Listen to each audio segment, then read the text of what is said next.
एका गावात सर्व शेतकरी राहत होते आणि ते सर्व शेतकरी खूपच गरीब होते, ज्यामुळे ते लोक आपल्या शेतांमध्ये खूप मेहनत करत होते.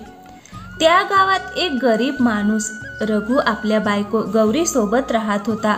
तो बेचारा खूप मेहनत करत होता, पण तरी सुद्धा आपलं घर चालवण्यात तो असमर्थ होता. पण त्याची बायको गौरी खूपच चतुर आणि बुद्धिमान होती. खूप मेहनत केली पण काही कळत नाहीये की यावेळी पीक चांगलं येईल की नाही. पाऊसही नीट झाला नाही आणि आपण कितीही आपल्या शेतात मेहनत केली तरी प्रत्येक वर्षी आपलं रडगाणच राहतं.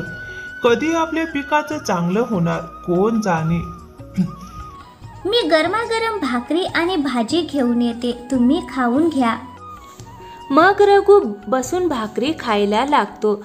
गौरी म्हणते, बघ रघु, प्रत्येक समस्येचे उत्तर असते. तू असं हिम्मत हारू नकोस. मी काहीतरी विचार करते आहे. जर तू माझ्यावर विश्वास ठेवशील तर कदाचित आपण या संकटातून बाहेर पडू शकू. गौरी, शेवटी तू असं काय विचार करते आहेस ज्यामुळे आपण या संकटातून बाहेर पडू शकू. आता सगळं सांगणं योग्य नाही. आधी पिकाची कापणी होऊ द्या, मग तुम्हाला सगळं समजावते. म्हणून आधी पिकाची कापणी करा, मग सर्व गोष्टी समजून घ्या. रघुच्या चेहऱ्यावर चिंता दाटलेली असते, पण गौरीच्या आत्मविश्वास पूर्ण हसण्याने त्याला थोडा दिलासा मिळतो. मग काही दिवसांनी गावच्या चौपालवर काही शेतकरी बसलेले असतात. रघुही तिथेच असतो. सर्व शेतकरी आपापल्या अडचणींवर चर्चा करत असतात. यावेळी तर खरंच खूप वाईट हाल झाले. पाऊस झाला नाही म्हणून पिकाचं अर्ध नुकसान झालं. मग आपण काय करू शकतो आणि वारंवार पिकं उगवण्यासाठी आपल्याकडे पैसे कुठून येणार. मला काहीच समजत नाहीये. हो भाऊ, वरून सावकारही व्याज वाढवतो आहे. आता तर शेत विकण्याची वेळ येईल आणि मग शेत विकणं आपली मजबुरी होईल. हेच तर आहे, काहीच कळत नाही की काय करावं. असं काही झालं पाहिजे की ज्यामुळं आपले पीक चांगलं होईल, तर आपण आपापलं घर चांगल्या प्रकारे चालवू शकू. सर्व शेतकरी आपापसात बोलत होते. तेवढ्यात तिथे गौरी येते आणि त्यांना सांगते, तुम्ही लोक उगाच चिंता करत आहात. जर डोक्याने काम घेतलं तर प्रत्येक समस्येचं उत्तर मिळू शकतं. अरे, तुम्ही लोक आपापल्या कामाला लागा आणि जास्त चिंता करू नका. वहिनी, शेवटी या समस्येचं असं काय उत्तर आहे जे तुम्हाला माहिती आहे. बरं, तुम्ही असं करा की तुम्हाला जे माहिती आहे ते आम्हा सगळ्यांना सांगा, ज्यामध्ये आम्ही सुद्धा तुमची मदत करू. आता नाही, योग्य वेळ आल्यावर सांगेन. पण एक गोष्ट लक्षात ठेवा, यावेळी पिकाचं नुकसान होणार नाही. तुम्ही फक्त देवावर विश्वास ठेवा आणि मेहनत करत राहा. शेतकरी एकमेकांकडे पाहतात. रघु गौरीकडे बघतो. तो गौरीच्या डोळ्यात उत्साहाची चमक दिसते आणि त्याला आपल्या पत्नीवर पूर्ण विश्वास होता की ती काही ना काही उपाय नक्की सांगेल. रात्रीच्या वेळी दोघे आपल्या घरात उभे असतात. तेव्हाच रघु गौरीला म्हणतो, गौरी, तू आज चौपालवर जे बोललीस त्याने सगळ्यांना थोडीशी आशा मिळाली आहे. पण खरंच तुझ्याकडे काही उपाय आहे का, की फक्त सगळ्यांना धीर देत होतीस. उपाय तर आहे, पण जोपर्यंत योग्य वेळ येत नाही तोपर्यंत ते सांगणं बरोबर नाही. आणि म्हणूनच मी आतापर्यंत तुम्हा लोकांना तो उपाय सांगितला नाही. माझा तुझ्यावर पूर्ण विश्वास आहे, पण मनात भीतीही आहे. जर काही उलट झालं तर आपण कुठलेच राहणार नाही, ना घरचे ना घाटचे. जोपर्यंत मी आहे काहीही उलट होणार नाही. फक्त माझ्यावर विश्वास ठेवा. आणि मी खरं सांगते की तुम्हा सगळ्यांना या समस्येतून बाहेर काढलं नाही तर माझं नावच गौरी नाही. रघु गौरीच्या चेहऱ्यावरील तेज पाहून थोडा शांत होतो. गौरीच्या डोळ्यात वेगळाच आत्मविश्वास झळकत असतो. मग दुसऱ्या दिवशी सकाळ होताच गौरी समोर काही धान्याची बीजे ठेवून बसलेली असते. तेव्हा रघु गौरीला विचारतो, हे काय करते आहेस गौरी, आणि ही धान्याची बीजे समोर का ठेवून बसली आहेस. फक्त पीक वाचवण्याचा उपाय शोधते आहे. पीक वाचवण्याचा उपाय फक्त या धान्याच्या दाण्यांनी. गौरी, शेवटी तुला म्हणायचं काय आहे? आता मी काहीही सांगू इच्छित नाही, पण हो, बघ, काही दिवसात याचा परिणाम दिसेल. रघुच्या डोळ्यात संशय असतो तर गौरीच्या चेहऱ्यावर आत्मविश्वास. हे गुड नेमकं काय आहे? गौरी, तू या धान्याच्या दाण्यांनी पिकं वाचवण्याची गोष्ट करते आहेस, हे कसं शक्य आहे? फक्त थोडा संयम ठेवा. हे फक्त धान्याचे दाणे नाहीत, यात समजूतदारपणाही लपलेला आहे. तुला सगळं समजावून सांगेन, पण आधी मला थोडी तयारी करावी लागेल.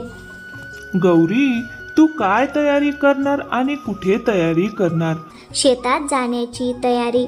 आज मला तुझ्यासोबत शेतावर जायचं आहे. रघुच्या चेहऱ्यावर गोंधळाचे भाव असतात. त्याला काहीच समजत नाही की गौरी काय करणार आहे. संध्याकाळचा वेळ. गौरी आणि रघु शेतात उभे असतात. बघते आहेस ना गौरी, हा आहे आपल्या शेताचा हाल. इथून काही उगवण्याची आशा नाही. तू लक्षात घेतलंय का? जमिनीखाली पाणी असू शकतं. हो, बऱ्याचदा जमिनीखाली पाणी असतं. काय म्हणायचं आहे तुला? पाऊस तर झाला नाही, मग पाणी कसं असेल? आणि जर या खाली पाणी असतंच तर आपलं पीक खूप छान तयार झालं असतं ना. पाणी असो वा नसो, पण या मातीत काहीतरी दडलं आहे. आपल्याला ते शोधायची गरज आहे. आणि मी एक छोटासा प्रयोग करायचा विचार करते आहे. कसला प्रयोग गौरी? शेवटी तू हे बघून काय विचार करते आहेस? तुला आणखीन काही जाणवतंय का? ही माती कोरडी नक्की आहे, पण यात प्राण आहे. जर हिला योग्य पद्धतीने पाणी दिलं तर यात पुन्हा हिरवगार पीक लहरेल. गावात सगळेजण म्हणतात की माती फारच खराब आहे, पण तितकी खराबही नाही. मान्य आहे की आपण यात कोणत्याही पिकाची बीज पेरली, पण मग पाणी कुठून आणणार? कालवा कोरडा आहे आणि विहीरही रिकामी आहे. हेच तर चातुर्य आहे. पाणी आकाशातून पडत नाहीये, पण आपण स्वतःच्या हातांनी पाणी पाजायला हवं. हो, आणि हे काम मी आज रात्रीपासूनच सुरू करणार आहे. रघुला गौरीचं काहीच कळत नाही, पण तरीही तो शांत राहतो. संध्याकाळ होताच गौरी पुन्हा तेच बीज घेऊन बसते. तेव्हा रामू तिला विचारत म्हणतो, गौरी, आता तरी सांग ना की तू या बियांचं काय करणार आहेस, ज्यामुळे आपलं पीक चांगलं तयार होईल? ही बीजे साधी बीजे नाहीत. मी त्यांना काही औषधी वनस्पतीमध्ये मिसळून तयार केलं आहे. जर ही बीजे जमिनीत पेरली आणि थोडंसं पाणी दिलं तरीही जमिनीतील ओलावा वाढवू शकतात. हे शक्य आहे का? आणि त्याच्या जोरावर आपलं पीकही छानसं तयार होईल. हो, मला ही विद्या माझ्या आईकडून मिळाली होती. आपल्या पूर्वजांकडे अशीच बीजे होती जी जमिनीची तब्येत सुधारू शकत होती. आणि मला या बियांवर पूर्ण विश्वास आहे की ही आपलं काम नक्की दाखवतील. ठीक आहे गौरी, जर अशी गोष्ट आहे तर मी नक्कीच तुला साथ देईन. रघुला फारसं काही समजलं नाही, पण त्याने गौरीवर विश्वास ठेवून तिचं मनोबल वाढवलं. मग दुसऱ्या दिवशी सकाळ होतात. दोघे शेतात उभे असतात आणि रघुने शेतात बीजे पेरली असतात. तेव्हा रघु गौरीला म्हणतो, ही बीजे वेगळी तर दिसत नाहीयेत. खरंच यात काही खास आहे का, की तू फक्त मला धीर देण्यासाठी हे सांगते आहेस? म्हणजे माझं मन छोटं होऊ नये आणि मी माझ्या कामात लक्ष देत राहावं. धीर धर रघु. बघ, काही दिवसात याचा परिणाम दिसेल. आणि तो परिणाम असा असेल की सगळे गावकरी बघून थक्क होतील आणि माझ्याकडे हीच बीजे मागतील. फक्त आता काही दिवस थांब. जर ही बीजे कामाला आली तर आपण कर्जातूनही वाचू आणि गरीब लोकांची मदतही करू शकू. मग आपण गरीब आणि खालच्या स्थितीत राहणार नाही. आपलीही तकदीर बदलून जाईल. आणि जर काम झालं नाही तरी आपण हिंमत हारणार नाही. उलट काही ना काही दुसरा उपाय करून दुसरी बीजे पेरू. रघु गौरीकडे पाहतो. गौरीच्या चेहऱ्यावर आत्मविश्वासाची चमक असते. रघुच्या मनातही थोडीशी आशा जागते. रघु गावात फिरायला जातो तेव्हाच त्याला गावातील दुसरा शेतकरी भेटतो. मग तो रघुला म्हणतो, अरे रघु भाऊ, काय हाल आहेत. आणि मी ऐकलं आहे की तुझ्या बायकोने औषधी वनस्पतींनी काही अशी बीजे, धान्याची बीजे तयार केली आहेत जी शेतात पेरल्यानंतर चांगलं पीक देतील आणि लवकर तयार होतील. ही गोष्ट खरी आहे का? हो भाऊ, ही गोष्ट खरी आहे की माझ्या बायकोने औषधी वनस्पतींनी काही धान्याची बीजे तयार केली आहेत, पण आता त्यांचा आपण प्रयोग करतो आहोत. आजच ती शेतात पेरली आहेत आणि काही दिवसांनी जर त्यांना अंकुर फुटले तर कदाचित आपलं पीक लवकर आणि चांगलं तयार होईल. मी फक्त काही दिवसांची वाट पाहतो आहे. अरे वा भाऊ, छान आहे की तूच सर्वात आधी त्यांचा प्रयोग करतो आहेस, कारण तुझ्यासारखा शेतकरी गावात नाही आणि या गावातील प्रत्येक माणूस तुझ्यावर विश्वास ठेवतो. आणि हा भाऊ, जर तुझं पीक चांगलं तयार झालं तर कृपया मला पण थोडीशी बीजे दे, जी मी माझ्या शेतात पेरू शकेन.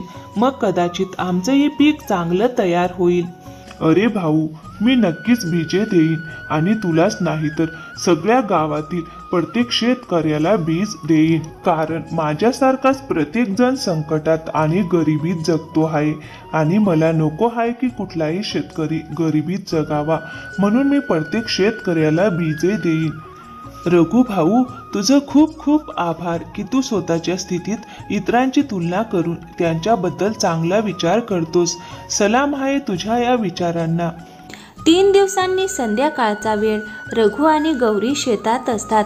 रघुच्या डोळ्यात आश्चर्य असतं.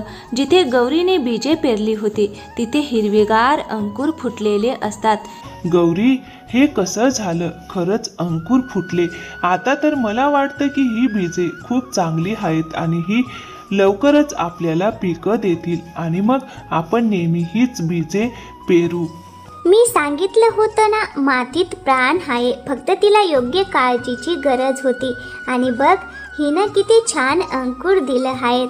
आणि गौरी, तू तर कमालच केलीस. जर असंच उरलेलं पीकही वाचलं तर आपण खरंच कर्जमुक्त होऊ शकतो. गौरी, आज मी फार आनंदी आहे. मला तुझा अभिमान वाटतो. आता आपल्याला योग्य वेळी योग्य पाऊल उचलावं लागेल. ही तर फक्त सुरुवात आहे. शेवट बघ कसा होतो ते. फक्त थोडा वेळ थांब. रघु गौरीकडे पाहतो. त्याच्या चेहऱ्यावर दिलासा आणि आनंदाचे भाव दिसतात, तर गौरीच्या चेहऱ्यावर आत्मविश्वासाची झळाळी तशीच कायम असते. सकाळची वेळ होती. गौरी घरात बसलेली असते. जवळच रघुही बसलेला असतो. दोघांच्या चेहऱ्यावर आशा आणि काळजी यांचा संगम असतो. गौरीसमोर तेच बीज ठेवलेले असतात. मग रघु म्हणतो, गौरी, तू जी बीजे पेरली होतीस त्यातून अंकुर तर फुटले आहेत, पण एवढ्यावर भागणार नाही. जर उरलेल्या शेतातील पिकं वाचली नाहीत तर हा छोटासा भाग आपल्याला कर्जातून वाचवू शकणार नाही. आपल्याला अजून काही उपाय शोधावे लागतील. गौरी शांतपणे म्हणते, मला माहिती आहे, पण ही छोटीशी सुरुवातच आपल्याला पुढचा मार्ग दाखवेल. आधी मला बघायचं होतं की ही बीजे खरंच उगवतात का नाही. आता जेव्हा अंकुर फुटले आहेत तेव्हा उरलेले शेतही वाचवता येईल. यासाठी आपल्याला गावातील इतर शेतकऱ्यांनाही सोबत घ्यावे लागेल. जर सगळ्यांनी हा उपाय स्वीकारला तर संपूर्ण गाव या संकटातून वाचेल. पण बाकीचे शेतकरी तुझं म्हणणं मानतील का? ते तर आधीच धीर सोडून बसले आहेत. मला वाटत नाही की ते मानतील.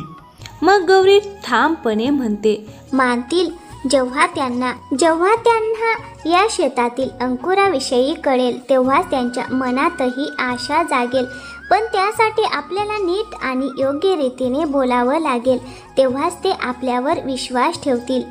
रघु गौरीकडे पाहतो. त्याच्या डोळ्यात शंका असते, पण गौरीच्या आत्मविश्वासामुळे त्याच्या मनातही विश्वास निर्माण होतो. गावचे चौपाल, गावातील सगळे शेतकरी एका ठिकाणी जमलेले असतात. त्यांच्या चेहऱ्यावर चिंता आणि थकव्याचे भाव स्पष्ट दिसतात. काही शेतकरी आपापसात हळूच बोलत असतात. गौरी आणि रघु चौपालच्या मध्ये उभे राहतात. रघु मोठ्या आवाजात म्हणतो, बंधूंनो, आपली सगळी परिस्थिती सारखीच आहे. पिकं वाळत आहेत, कर्ज वाढत आहे आणि पावसाचा काही पत्ता नाही. मग एका शेतकऱ्याने हळहळ व्यक्त केली. हेच तर आम्हीही म्हणतोय रघु. आता तर शेत विकायची वेळ आली आहे. घर चालवणंही कठीण झालंय. मग रघु म्हणतो, पण आपल्याकडे एक मार्ग आहे.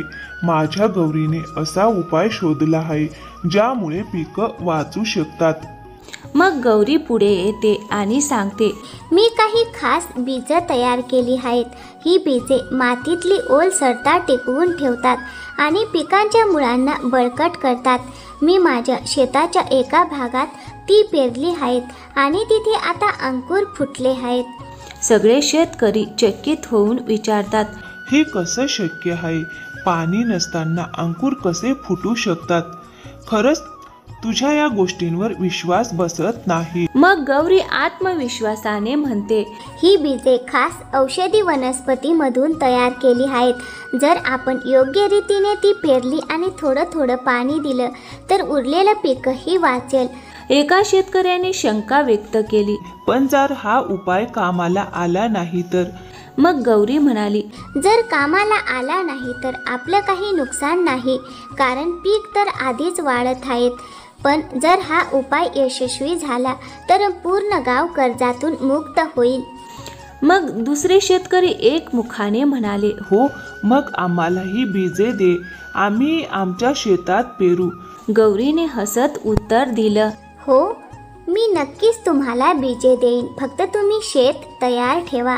यानंतर सगळे शेतकरी आपापल्या शेतात गौरीने दिलेली बीजे पेरतात. काही दिवसांनी सगळ्यांची पिकं छान उगवतात. एक शेतकरी आनंदाने म्हणतो, पहा रे बंधूंनो, सगळ्यांची पिकं किती छान उगवली आहेत. आता सगळे आपापलं कर्ज फेडून टाका आणि पुन्हा हीच बीजे पेरा. सगळे शेतकरी रघुच्या म्हणण्याला पाठिंबा देतात. अशा प्रकारे गौरीने सगळ्यांचे नशीब उजळून टाकले. तर मित्रांनो, कशी वाटली आजची गोष्ट? आवडली असेल तर व्हिडिओला एक लाईक करा आणि हो, चॅनलवर नवीन असाल तर प्लीज चॅनलला सबस्क्राईब करायला विसरू नका. थँक्यू. धन्यवाद.